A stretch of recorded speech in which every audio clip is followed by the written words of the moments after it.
Beautiful people, welcome to my YouTube channel Successful Learning. As you know, we have started the cell, learning about cell. So today's topic is plasma membrane. So let's get started. What is plasma membrane? Plasma membrane may be defined as a thin, elastic, semi-permeable membrane. Plasma membrane may be defined as a thin, elastic, semi-permeable living membrane that serve as a boundary for a cytoplasm. Plasma membrane may be defined as a thin, elastic, semi-permeable living membrane that serve as a boundary for a cytoplasm. The term plasma membrane was coined by Nageli in a year of 1855. Plasma membrane is otherwise called as a cell membrane. It is also called as a cell membrane or a plasma lemma. Okay. Plasma membrane in a plant and a bacterial cell is present inner to the cell wall. As you know, bacterial cell has a cell wall, and in animal the bacterial cell wall as you know, the cell wall is present in a plant, but in animal cell lacks cell wall. So in a plant cell it lies inner to the cell wall, as in an animal cell it is the first layer in an animal cell, and it serves as a barrier for a flow of the flow of some components into and out of the cell. Thus generally it acts as a barrier, and it determines the composition of a cytoplasm of a cell, and it helps to determine the shape of the cell. And this is the diagram. This dotted structure is cytoplasm, and this layer is a plasma. As it mentioned here, this is a plasma membrane, and this center is a nucleus. Okay, and plasma membrane is about 75 angstrom in thickness, and its thickness is almost same in all the plant cell.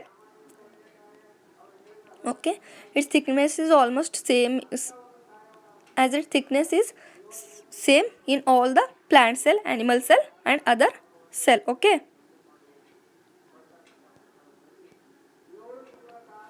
Now we'll learn in detail about a plasma membrane. In plasma membrane is a semi-permeable membrane. Plasma membrane is a semi-permeable membrane present around the protoplasm. Next, plasma membrane has a fluid mosaic structure. What is meant by fluid mosaic structure? Who proposed the fluid mosaic structure? Fluid mosaic structure was proposed by Singer and Nicholson in 1972. According to this model, plasma membrane is made up of a phospholipid and a proteins. Okay, phospholipid is a fluid in nature, and the proteins are embedded in it, giving a mosaic pattern. In this, the fluid mosaic model is made with the plasma membrane is made with a phospholipid and a protein. And this phospholipid is a fluid in nature, and the proteins are embedded in it and giving a mosaic pattern. Fluid mosaic model explains the plasma membrane is a semi-fluid in nature. It explains that plasma membrane is semi-fluid in nature. There are many models of a plasma membrane has been put forth, but this is the most accepted model of a plasma membrane. Okay, the lipids are arranged in a two layer, and an outer layer and an inner layer. The lipid is arranged in a two layers, that is outer layer and an inner layer. Each lipid molecule has a head and two tails. I will show you. This is the head, and it has a two tails. Each lipid molecule has a head and two tails. Okay.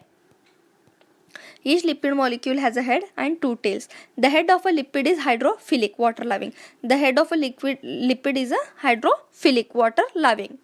And the tail of a lipid molecule is hydrophobic, water hating. While hydrophilic head faces outward, because the intercellular fluid and cytoplasm are water in nature. Okay. And the hydrophobic tail of the two layer faces each other. As you know, these are the tail. These both layer lipid is a plasma membrane is made up of two phospholipid bilayer. Okay, these tails faces each other, while the head is towards the intercellular fluid and the cytoplasm, because they are water in structure, because head is a hydrophilic in nature, it is water loving. Okay. Next, lipid molecules are always in a constant. As I will show you first what is the structure. Okay.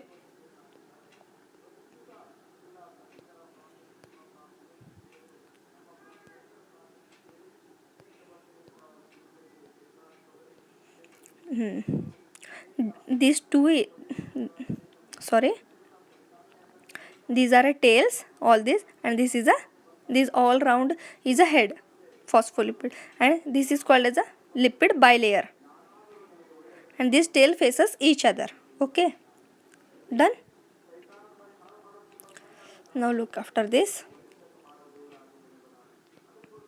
Lipid molecules are always in a constant proportion. Okay, lipid molecules are always in a constant proportion and undergo lateral diffusion. Lipid molecules undergo lateral diffusion. The head is formed of a phosphate and a glycol. Okay, the head of a lipid molecule is formed of a phosphate and a glycol, while the tail is formed of a fatty acid chain. Tail is formed of a fatty acid chains, and the protein bound with them also move.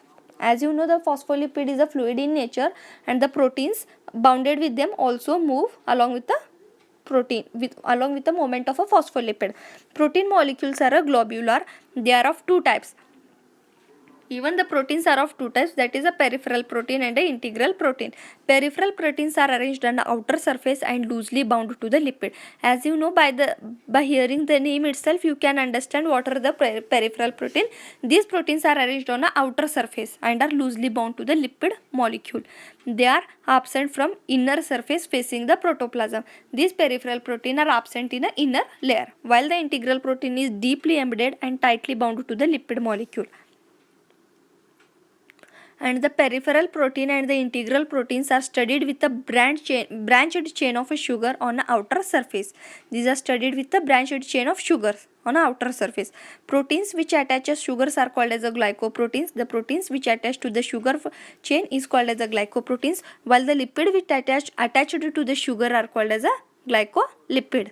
The lipid and the integral protein move freely within a lipid bilayer. As you know, the lipid is a fluid in nature, and the integral protein both move freely in a lipid bilayer. Plasma membrane has a thickness of about 5 to 10 nanometer. Okay.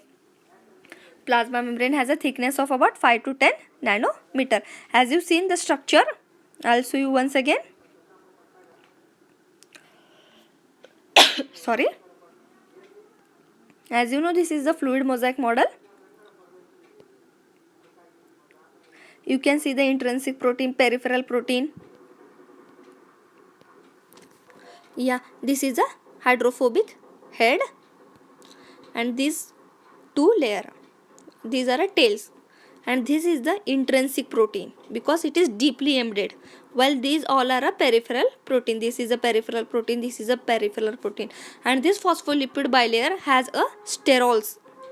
Okay, it has a sterols, and this deeply embedded, it is a intrinsic protein, and these are a peripheral proteins which are located at the outer membrane. Okay, clear? This is the fluid mosaic model of a Singer and Nicolson of a plasma membrane. Now, what are the functions, importance of a fluid mosaic model? What is the most important function of a fluid mosaic model?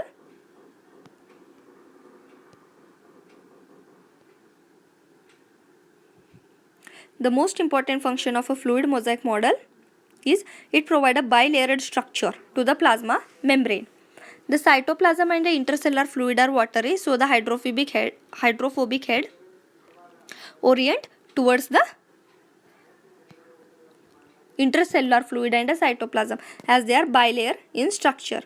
I know it is not clear, but adjust with it. Okay, now what is the second function of a phospholipid? Phospholipid provide a fluidity to the membrane. Phospholipid provide a fluidity to the membrane. As you know, phospholipid is a liquid in nature, so it provides fluidity to the membrane. They move from one place to another place and exhibit the flexion. Sorry. They move from one place to another place and exhibit flexion, lateral movement, flip-flop movement, and rotation. Okay.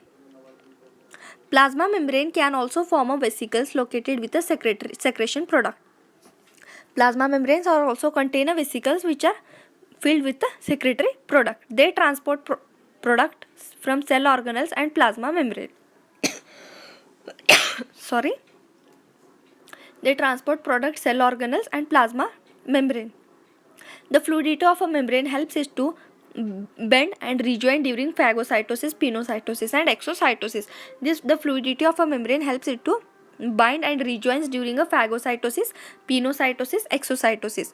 And the next function of a plasma membrane is active transport. The active transport is facilitated with the flexibility of a membrane. Because of the flexibility, because the phospholipid is flexible or a fluid in nature, it facilitated the active transport. And the carrier protein bind with the molecule. What is active transport? In this, the carrier proteins, these proteins bind with the molecule and they move along with the fluid mosaic model within the plasma membrane. As it is fluid in nature, so they move along with it and reaches the other side where it unload the molecule. And after unloading, this carrier protein return to its original site to carry another molecule. This is the active transport.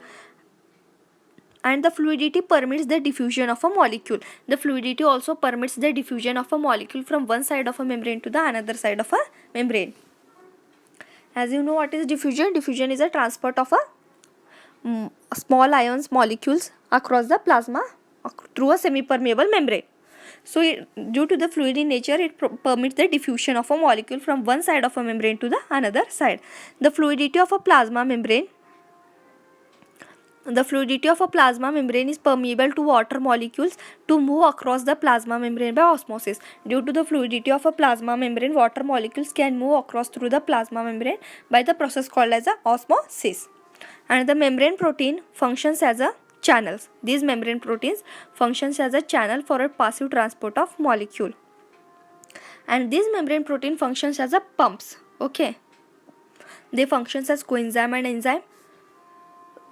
These membrane protein can bind with the hormones and they can function as a antigen. This is the structure. This is the functions of a plasma membrane and this is the structure of a plasma membrane. As you can see, you can clearly see, and it is the most easy topic. Okay. So, as you know, this is the structure of a plasma membrane. This is a rough, only in a cell showing a position of a plasma membrane. It's only the position of a plasma membrane. Okay. So thank you so much. Like, share and subscribe to my YouTube channel. So thank you guys. Thank you so much. And one thing I need to mention, that I have made a video on a mitochondria. I will give the link in description. You can watch it out. Thank you.